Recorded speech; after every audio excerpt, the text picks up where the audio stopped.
la commission électorale indépendante est prête parce que pour faire une élection, il faut 3 éléments. Le premier, ce sont les électeurs. À l'occasion de la révision de la liste électorale, nous avons pu obtenir 8 727 431 électeurs. Donc nous avons la première condition qui est satisfaite. Ensuite, il faut des candidats. Et conformément aux dispositions légales en vigueur, le Conseil constitutionnel a arrêté la liste des candidats au nombre de 5. Et nous avons donc les candidats. La deuxième condition est satisfaite. Vous savez, une élection, c'est la rencontre d'une offre politique d'un candidat au profit des électeurs qui, eux, ils adhèrent ou non à cette offre politique. La commission électorale indépendante en charge de l'organisation des élections a donc pour mission de faciliter cette rencontre entre l'offre et l'adhésion du peuple à cette offre-là. Et c'est cette organisation que nous mettons en place à travers 3 grands aspects. Le premier est relatif aux animateurs de l'élection dans les circonscriptions, c'est-à-dire les commissaires locaux. Ceux-ci ont été déjà désignés par le soin des partis politiques. Ensuite, il y a les agents électeurs, qui ceux-là sont ceux qui animent les bureaux de vote. Ceux-ci sont mis à la disposition du corps préfectoral au niveau de la commission électorale indépendante. Ce qui est déjà fait, ils sont en train de suivre à l'heure actuelle une formation.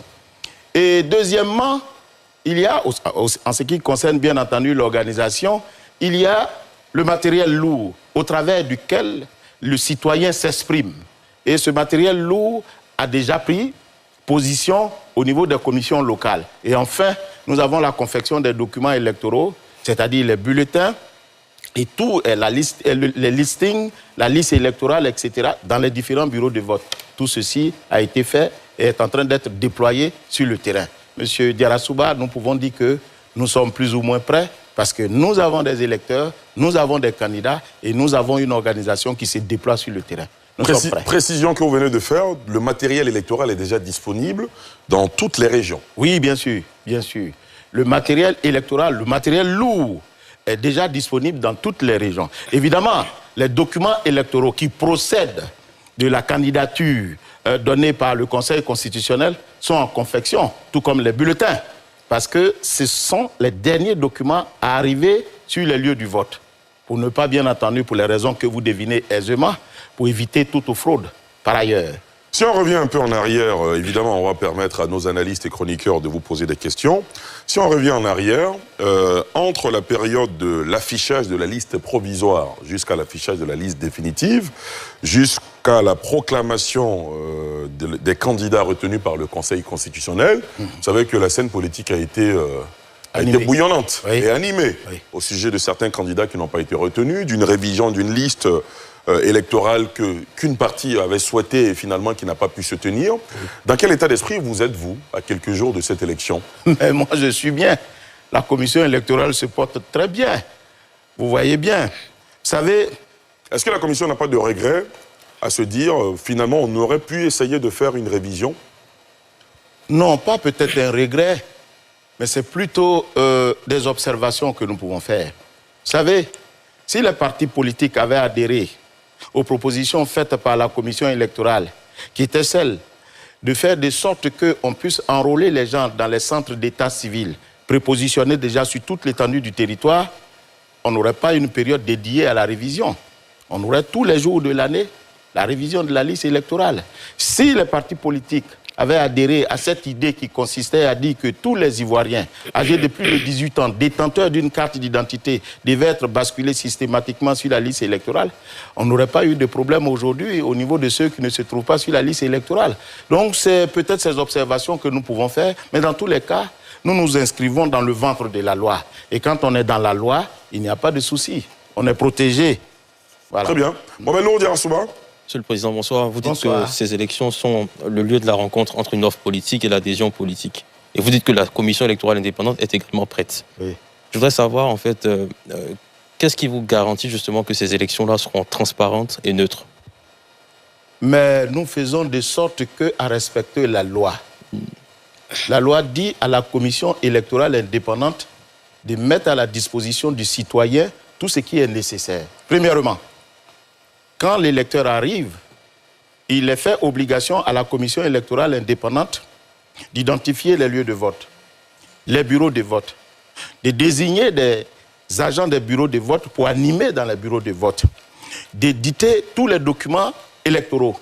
Donc vous imaginez bien que si nous l'avons fait, nous pensons que les choses vont se faire correctement. Ensuite, lorsque l'électeur rentre dans un bureau de vote, il est interpellé par son nom, vérifier s'il existe sur la liste électorale, conditions nécessaires pour participer à l'élection. Ensuite, un bulletin lui est remis pour aller exprimer son choix au profit du candidat. Et ensuite, il vient mettre son bulletin dans l'urne. Et enfin, au moment de la proclamation des résultats, il est demandé à tous les candidats d'avoir des représentants dans les bureaux de vote. De sorte que, à la proclamation des résultats, le procès verbal qui constate les faits se sont déroulés toute la journée dans le bureau de vote, leur soit remis. Pour que, en cas de contestation, se fondant sur le journal du bureau de vote, ils puissent avoir gain de cause auprès des juridictions. Donc, toutes choses qui révèlent la transparence de notre opération. Bon, vous savez, ce sont aussi des notions qui sont subjectives. Celui qui veut être transparent, ou qui veut considérer que la procédure est transparente, ben, le constatera. Donc, la transparence, ça n'a rien à voir avec la régularité. C'est quoi la différence? La différence, c'est que la régularité est le contraire de ce qui est régulier. Quand les choses ne se font pas conformément à la loi, c'est irrégulier. Mais la transparence, c'est faire de sorte que les choses soient faites au regard de tout le monde. C'est-à-dire ne pas soustraire l'opération du regard du contrôleur. Et donc, tout le monde étant contrôleur, les choses se feront au vu et au su de tout le monde. Et nous pensons que, en dehors de l'isoloir qui permet aux citoyens de soustraire son vote du regard extérieur, tout est fait au vu et au su de tous. Donc nous pensons que la procédure est transparente. Et ce faisant, ça devait satisfaire les uns et les autres. Dans tous les cas, le procès verbal qui est transmis aux représentants des candidats peut être le motif justifiant toute requête devant les juridictions compétentes. Donc pour nous, ça va, nous nous portons bien. Très bien.